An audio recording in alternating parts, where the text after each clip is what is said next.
好，大家好，我是小 P。今天要跟大家分享的是我这一次在 APT 的赛事期间参加了一场赛事。这场赛事的报名费呢是8万台币，赛事名称呢叫做 Zodiac。Zodiac 什么意思？生肖赛。反正这场赛事的名称呢就是比较特别，然后我会把它定义成第二个主赛啊。怎么说呢？原因是因为在前面呢，大家都知道这个游戏的重点呢就是在这一场7万买入的主赛事。那这场 Zodiac 呢，它就是在主赛的 Day 2，也就是当天出局的玩家，接下来可以紧接着报名的一场，算是比较高买入，然后相对来说也会比较多人数的一个赛事，还有保底2000万，至少大约要有超过290位玩家，所以呢，它是一个高买入、高保底的赛事，它就会是一个我觉得很值得参加的一场赛事。那这场赛事呢，在我当下一看的时候，其实它是有机会没有过保的，我觉得比较冷清一点点，没有这么多人打这样赛事。那我就觉得对于一般的玩家来讲，可能真的是太贵了，一场赛事8万块台币真的是蛮贵的。有蛮多职业玩家，当然也有一些玩家是我没有看过，或者是特别因为 APT 才来的。以人数上来说还算是不错，然后以买入上的话也觉得蛮 OK 的这样子。好，那这场赛事呢，最后面呢进入到了第2天，打进了决赛桌，然后最后面是第7名出局，获得的奖金是74万2000。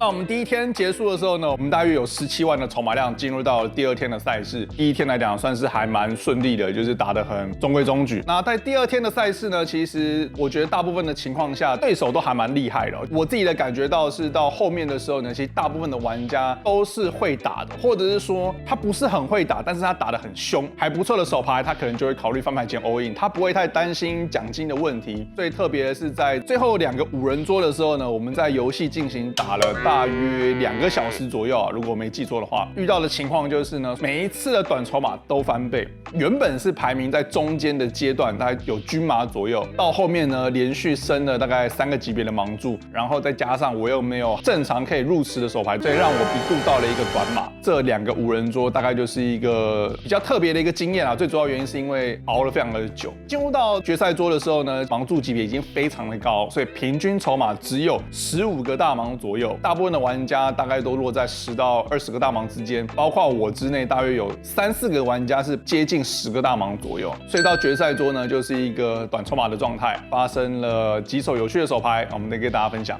那我们先讲一下第1天遇到有趣的手牌，是一个翻牌前的状况。起始筹码是4万，盲注级别呢是500、1000，然后我的筹码量比较多。对手呢是一个日本会拍 YouTube 影片的玩家，还蛮常见到了。尤其是当我今天出国到欧洲赛事或者是其他亚洲站的时候呢，都很常遇到的一个玩家。知道他打的风格呢稍微会松很多。这手牌我有一个特别的策略，他选择加注到2500。小盲位的玩家呢是一个新加坡职业牌手，选择跟注。我在大盲位，我拿到了 AQ 同花。第一个是一个很明确的3次下注，我选择3次下注的尺寸呢是8500，不算是特别大。他直接 all in 大概是4万左右，然后小盲位弃牌。我觉得对上他，我应该是一个很快速的跟注，原因是因为我会认为他会有一些，比如说 AJ 啦、KQ 同花啦，甚至是一些小对子哦。那有的人会说，如果他有小对子的话，我们是不是不领先是落后？但是第一个你要知道的是，我们投入8500的情况下，我们是在扣一个接近3万左右去赢一个大概8万5、9万的赔率下呢，对上他的范围里面，就算有一些小对子啊，我觉得赔率都足够，再加上他有一些其他被我压制的范围啊，我认为我当下的范围是99以上的对子跟 AQ 以上的手牌，对上他应该都是一个很明确，也是一个很简单的跟注，所以呢，这时候我就跟注了。看到 bottom 位的玩家，他的手牌竟然是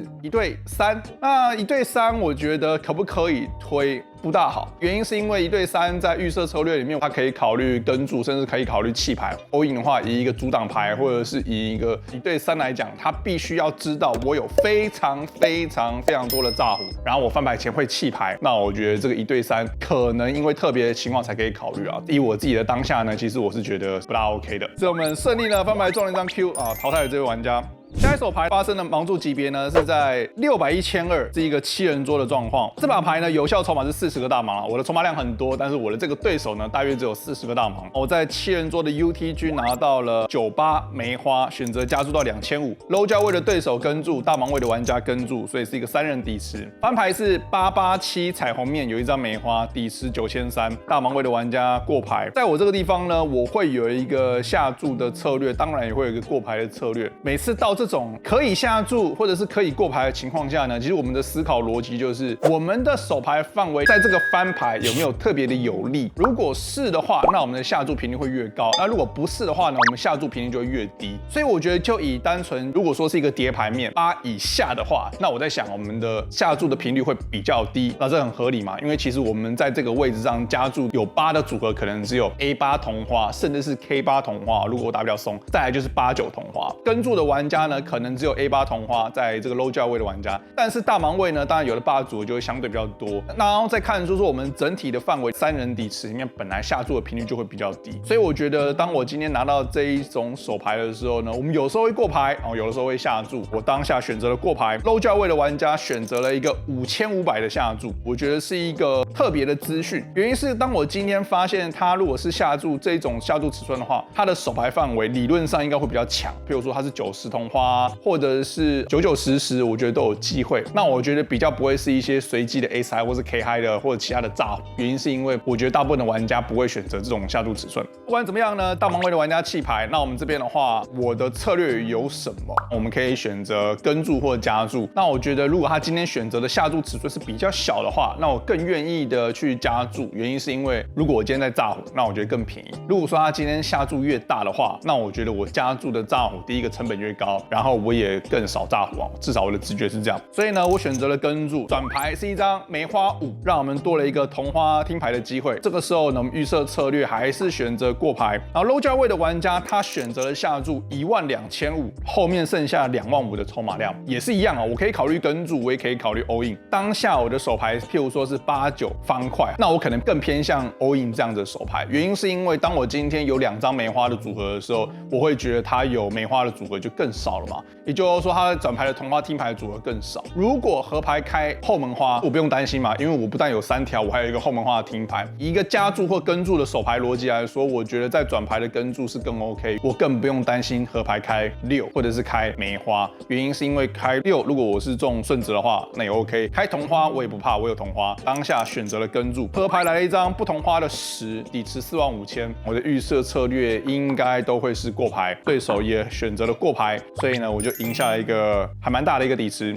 那我们进入到第2天的筹码量呢，大约是17万。有一把蛮有趣的手牌啊，这手牌呢是8人桌，然后在2000、4000的盲注级别，有效筹码量大约是30个大盲。UTG 加1的玩家选择加注到了1万，然后我在大盲位我拿到了18不同花，选择跟注。那我觉得对上2.5个大盲的加注，在大盲位18不同花是一个还算蛮明确的跟注。如果是17不同花，我应该可能会考虑弃牌，原因是因为他加注2.5个大盲。那如果是16以下的话，应该都是不会玩啊。这是一个我的翻牌前的预设范围。翻牌非常好，翻牌是 J10-10 2张梅花，底池26000，也就是说我们中了一个3条10。我选择过牌，比较意外的是他也选择过牌。那为什么我说很意外？原因是因为在他的预设策略里面，他不应该有个过牌的策略。他在前位，在一个3张高牌的牌面嘛，10-10J 算是一个叠牌面，但是它绝对是一个范围的优势，它会有很多很好的手牌，不管它是手对或者是 Ace High K High， 我觉得它都应该要下注，这是一个预设策略了。转牌是一张不同花的 K， 底池26000，我觉得我的策略就很简单了，我的手牌我觉得很不错，虽然说范围上我是一个弱势啊，但是我觉得策略就是当我们今天有大牌就是下大注，这个时候呢我就选择了下注26000，直接下一个满帕。加1的玩家选择跟注，当他今天选择跟注的时候，他有一些随机的手对或者是转牌中 K， 当然有机会。合牌只要不要开一张什么4张的成顺的牌面啦，比如说 A 啦、开 Q 啊、开9啊，只要不是这种牌面，基本上呢我应该都会再给他一发大的啊，这是我的预设的一个想法。这时候合牌来了一张叠牌 J， 变成是 J10-10KJ。那这个牌面呢，我认为啊，它的手牌里面绝对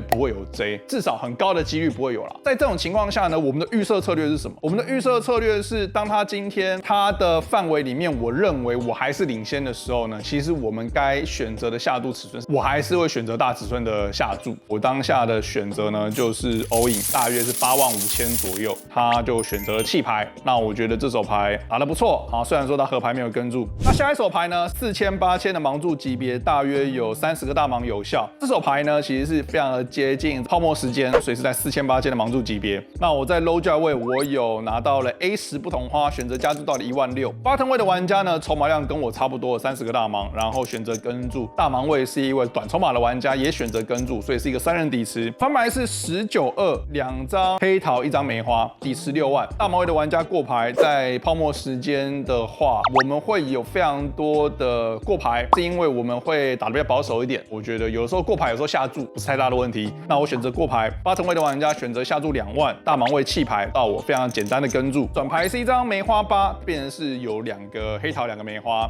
底池10万。我选择过牌，他也选择过牌。合牌是一张叠牌2，没有开红花。这个时候呢，其实我还蛮不确定，我是不是应该更积极的主动下注。我当下选择过牌啦，我是觉得有点太保守，但我觉得在没有位置的情况下，我觉得是很 OK 的。今天选择过牌的话，就是对手下注不管是多少，我应该都会跟注啦，因为我觉得我赢太多潜在的炸，尤其是当他今天看到我翻牌过牌、转牌跟注、合牌又过牌，基本上我的范围在他的认知里面，我觉得是不大会有顶对，尤其是比较好的顶对是绝对不会有。我是不知道他怎么想啊，但我觉得第一个他绝对有机会再炸胡，第二个就是在泡沫时间打得比较保守一点嘛，我觉得是可以接受的策略。他也选择过牌，然后我就赢下了一个小底池。下一手牌呢是剩下16位玩家的时候呢，拆成2个8人桌。当下这一手牌呢是我刚坐下来的第2手牌啊。这手牌的状况呢是我跟这位对手呢翻牌前有非常多的3次下注、4次下注啊，12000、24000的盲注级别，我有525000。对手呢筹码量非常的多，他大概有100多万。在 low 价位选择加注到48000，我在大盲位拿到了 AA 能输吗？这边呢选择了3次下注。那在这整场的赛事中呢，我在低于25个大盲的时候呢，我选择了3次下注都非常的小，这是一个非常符合逻辑。原因是因为第一个筹码量很少，第二个就是其实在接近最后2张桌子的时候呢，其实受 ICM 的影响会非常的大。原因是因为我们这个筹码量在对于决赛桌的排名都会有一个更直接的影响嘛。如果说在决赛桌或者是在很高 ICM 的情况下，我们选择的3次下注或4次下注都会选择一个小尺寸的时候呢，那我觉得这个时候选择小尺寸也是非常的合理。我们可以让我们的炸胡不要浪费这么多筹码，原因是因为筹码都是非常有价值，也可以增加我3次下注的范围。他选择加注到48000，我选择加注到12万，也就是5个大盲。对上他之前呢有非常多的类似的手牌记录啊，都是同一个人。他是一个香港的职业牌手，他也是非常会打牌的人。他对我也有很多次的3次下注，基本上我都不大会抵抗，原因是因为我之前的手牌都不够好，再加上我觉得他是会打牌的人，我可能稍微打紧一点，我觉得也 OK。我们有非常多的交战的记录啊。他想了一下之后呢，他选择了直接 all in， 当然我就跟住了，我是 AA 嘛。他的手牌是1对9，然后呢我就从他身上翻倍。如果说你有购买我的课程的话啊，你就会知道对上大盲位我们的预设范围里面呢，1对9在这个情况下不会选择 all in 哦。原因是因为大盲位它很明确3次下注的范围其实会是什么？会是非常顶端跟非常后段的范围，可能是一些 A9不同花啦、A5同花啦、K6同花啦，然后配合的价值下注可能是一些非常好的对子，比如说 JJ 以上的对子。在这种情况下的时候呢，我的范围里面要么就是超强，要么就是很烂的牌的时候，我会觉得跟注是一个比较好的状况。原因是因为他对上我很强的牌，他就是非常的惨，最好可能是 AK， 我是 AK， 然后他是50-50，其他都是被压制。如果我是很烂的牌，我就1秒就弃牌了。第一个他是会打牌，他有位置，然后对上一个比较好的3次下注，代表是说他去 all in 赢下的底池相对来讲是比较小的，也就是冒了更大的风险去赢一个比较小的底池。我不是说他打得不好，只是我自认为我觉得跟注会是一个更好的一个处理的选择。他有可能觉得说，我翻牌后也打得不错，所以他不想要跟我打翻牌后啊，这是也有可能的，所以就让我打到了接近100多万的筹码量。那下一手牌是一个翻牌后的状况，8人桌盲注级别是12000、24000，有效筹码量大约是30个大盲。我在 CO 位，我有100万的筹码量，我拿到了 KJ 梅花，选择加注到5万。8位的玩家是一个香港的牌手，算是蛮常打牌的，他选择3次下注到13万，那我觉得也是一个比较小的3次下注，我觉得 OK。那我们在 CO 位的话，我觉得我只有一种策略，对上他我应该不会考虑4次下注这个手牌，我觉得我应该永远都会考虑跟注，选择了跟注，单挑底池，翻牌是962彩虹面，有一张梅花，底池32万。我选择过牌，他也选择过牌，我觉得这是不符合预设策略哦。原因是因为在这个牌面下，他翻牌前3次下注962，基本上对我们2位玩家都没有什么关联。他如果是一个翻牌前的范围优势，我会认为是全范围的价值下注，所以他没有下注，那我觉得 OK， 他可能是一些 S high， 可能是一些小对子。转牌来了一张梅花4，那我觉得非常好，让我们有一个同花听牌的机会，带上2张高牌。我们的手牌可不可以过牌呢？我觉得可以。我更喜欢的呢是透过一个大尺寸的下注哦，原因是因为我觉得可以拿回主导权，基本上他过牌了，相对来说，大部分的玩家过牌都会是一个很明确的比较弱的一个范围哦。所以呢，在32万的底池，我直接选择了下注2/3，下注个20万。那我的预设策略呢，会根据这个合牌，应该会是一个高频率的炸胡啊，可能就会再给他一个满帕，基本上就是 all in 他的意思啊，因为这是一个3次下注的底池。然后这时候他在想，他想了之后呢，弃牌，所以让我们直接又赢下了一个还不错的底池。这个时候呢，我们就慢慢进入到2个5人桌，打了快2个小时哦，所以盲注升了非常的多。当我们进入到决赛桌的时候呢，盲注级别是4万8万。我下一个有记录的手牌是4万8万的盲注级别哦，所以你看我们刚刚讲的是1万2、2万4，大盲3万，大盲4万。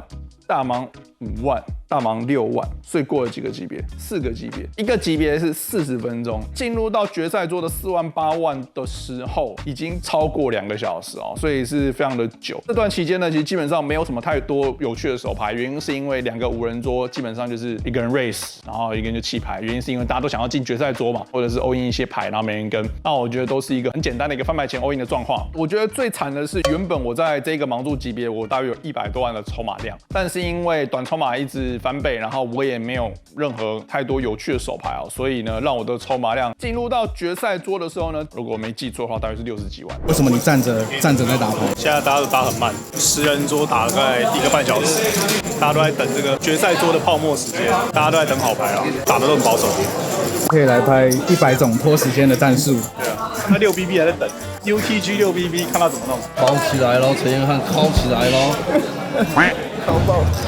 有记录的手牌，这手牌非常的精彩，在4万8万的盲注级别8人桌的状况，大部分的玩家平均是15个大盲，也就是大概100万上下。我是非常的短码，应该是桌上筹码最少的玩家。在 low 价位，我拿到了 A6 红心，直接 all in 50万5000，红花 A 不到10个大盲，中位应该都是一个很明确简单的 all in。bottom 位的玩家选择了跟注，然后 bottom 位玩家是 AQ 不同花，翻牌击中了一张6，让我们成功了翻倍。下一手牌呢，有效筹码量我们来到了大约13个大盲，100多万一点点。这时候呢，也是一样，在4万8万的盲注级别，我在 low 价位，我又拿到了 AJ 黑桃，选择加注到16000。大盲位的玩家他只有25万5000，只有3个大盲，他选择 all in，当然我们就跟注。他是 K5 黑桃，翻牌中了一张 K， 所以呢，我输了一个25万的筹码量给他。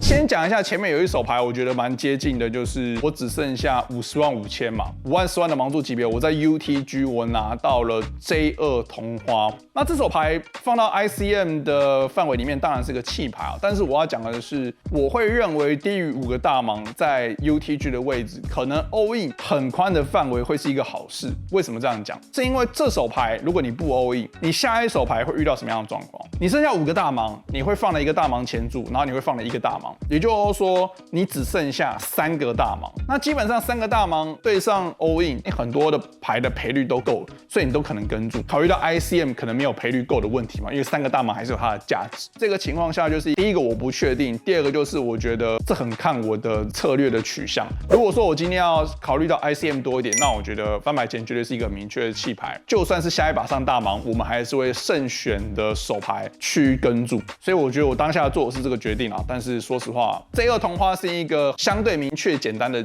决定。如果说我今天是一些更边缘的手牌，譬如说 K6 同花，或者是 A4 不同花，我有的时候我会觉得比较尴尬一点的手牌，我不是很确定5个大盲在7人桌的 UTG， 考虑到决赛桌，考虑到很多要考虑的因素，该不该 all in 啊？当下呢，我觉得这手牌我选择了弃牌，然后我就会知道下一把牌的状况就会变成是很尴尬。啊，下一把牌呢，我说5万、10万，然后我上大盲之后，我剩下3个大盲。啊，这手牌我还记得是前卫的 Chip Leader 加注，中间的位置 all in 了90几万，大约是9个大盲，筹码最多的玩家加注，然后1个短码 all in。我在大盲位我拿到一个非常烂的牌啊，当然就是很明确的弃牌嘛。这时候 Chip Leader 跟住，然后说哇，超爽的，3个大盲，还有机会捡一个 Pay Jump， 对不对？多一个奖金名次，还不错。结果呢，前卫的玩家是 K10梅花，然后 all in 的玩家9个大盲是 AA， 这把牌 AA 就翻倍了。这个 Chip Leader 是一个菲律宾玩家，然后他一跟注输了之后呢，旁边的菲律宾玩家就跟他分享，他们2个在讲菲律宾话。他旁边那位玩家是更有名的一个玩家，然后我也认识，不用听得懂菲律宾话，我都知道他在跟他讲什么。他应该在跟他讲说，这手牌9个大盲的 all in 是一个很明确的不应该跟注。因为我今天看到 K10梅花的时候，我觉得这也是一个很明确、很糟糕的一个错误。原因是因为在这种情况下，你不应该为了赔率跟注，因为你不是考虑到筹码期望值，你是考虑到奖金期望值。9个大盲他在 all in 的牌，基本上你 K10是被压制到爆，我觉得这是一个很明确的错误啦。先跟大家爆雷啊，最后面 AA 那个玩家，因为他筹码翻倍之后，他后来赢得冠军。然后呢，我就从5个大盲变成是3个大盲。最后一手牌呢是弃牌到我在bottom位5万、10万的盲注级别，我只有剩下30万，3个大盲，我拿到了 A5红心，选择了 all in。大盲位的玩家呢是菲律宾人，然后他选择了跟注，他是18不同花。我记得翻牌中2对啊，然后转牌我就0%了，转牌是一张什么6还是什么的，反正转牌我就没有救了，就淘汰出局。获得了第7名，奖金是74万2000。好，以上就是这一次 APT Zodiac 赛事的手牌讲解。如果喜欢我的影片的话，记得订阅分享。我是小 P，拜拜。